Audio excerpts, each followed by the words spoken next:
In this little video, we're going to be looking at concavity and points of inflection.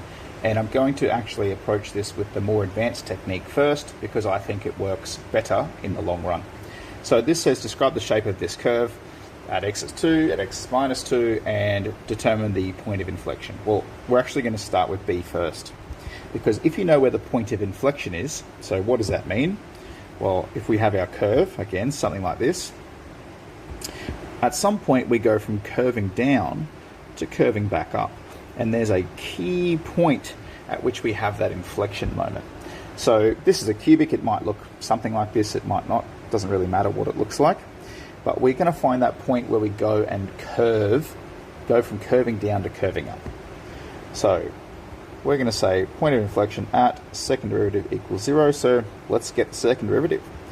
First derivative is 3x squared take 6x, and the second derivative is 6x take 6. So we've got to work out, where is this equal to 0?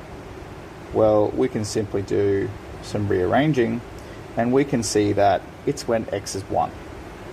So what that means is, we can test points to the left of x equals 1, and we can test points to the right of x equals 1. Well, we've got one of those up here. So let's start with AI. Well, we're going to do a test at x equals 2. So what we have, and when I say test at x equals 2, we're going to do a second derivative test. Okay, so that means second derivative is equal to 6 times 2 take 6. The second derivative is 12 take 6, and the second derivative is 6. Now, all we need to know is it negative or positive? It's positive, therefore we're going to be concaving up. Now, I could also test x equals negative 2. We will test at x equals negative 2. Second derivative, 6 times negative 2 take 6, negative 18. Our answer is negative, which means we are going to be concaving down. So now we have to describe the shape. So for us describing the shape, the easiest way is to simply describe the concavity. So I like to represent that with some sort of number line, essentially. So I like to say point of inflection at x equals 1. Then to the right of that, when x is greater than 1, we are going to be concaving up, because that's when that's what we tested here, right? We tested at 2, and because it's a cubic and we know it does something like this, there's a point, and that basically means anything above that is concaving up. Okay, then we do the reverse, and then we know that when x is less than 1,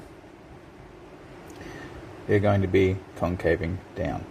Now, I don't have any stationary points or anything like that to specifically talk about, so I can just describe this as a cubic, where, etc.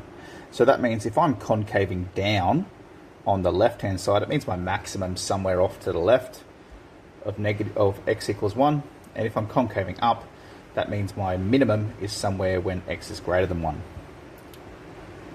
Alright, consider this function, determine where we're concave up, concave down, point of inflection. Well, let's just go straight to point of inflection like we did before. Point of inflection at f dash dash x equals 0. So first derivative, 24x take 3x squared. Second derivative is 24 take 6x. And we've got to work out, well, where is this equal to 0? Well, we can simply do some rearranging, and we can work out that x is 4. Now, we know, again, that if I was to draw a little number line, point of inflection at x equals 4, I'm going to test numbers that are greater than x equals 4, and I'm going to test numbers here that are less when x is less than 4. So here we go. Test at, well, I'm going to take it easy. Let's do less than 4. What's a number that's less than 4? Well, 0. So the second derivative at x equals 0 is simply 24 take 6 times 0, so 24. That's positive.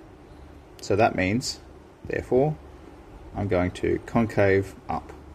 Now we already know, so I'm going to go over here, concave up.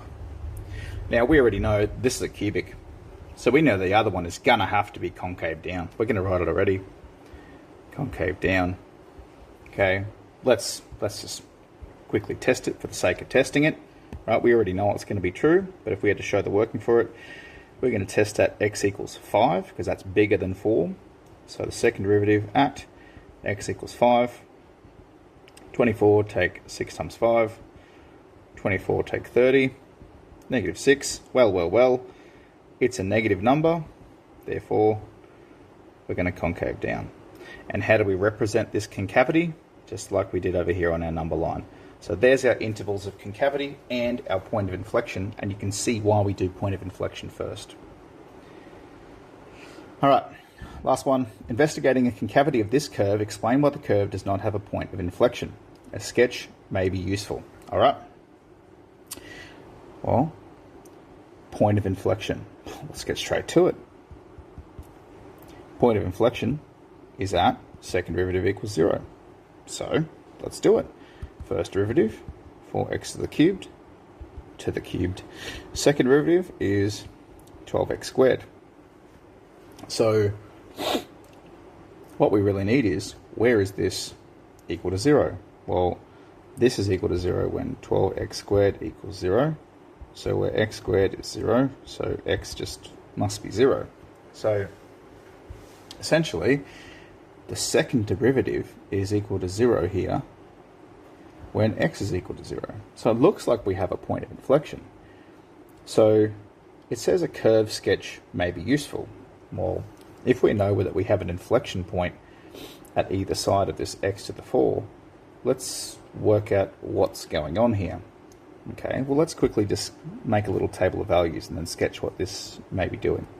Okay, well, let's do another one. Let's test when x is negative 2, negative 1, 0, 1, and 2.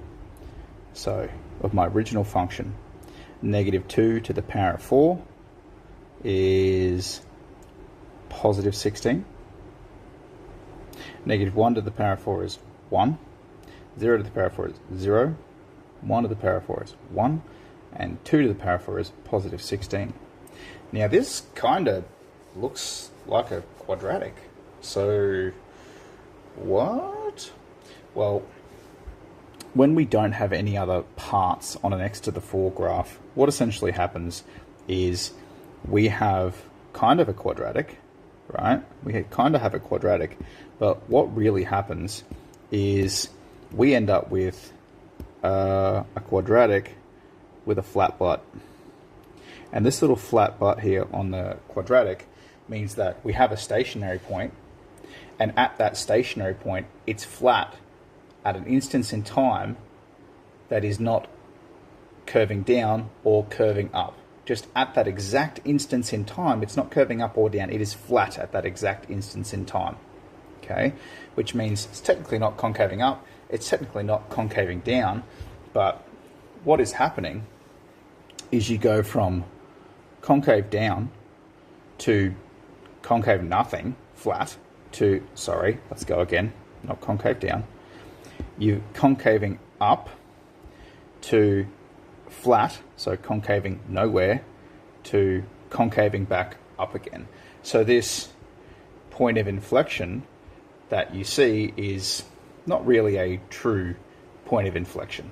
Okay, it is definitely where the second derivative is equal to 0, and it is definitely a stationary point, but a little flat butt on a quartic function is not a point where you go from concaving down to concaving up.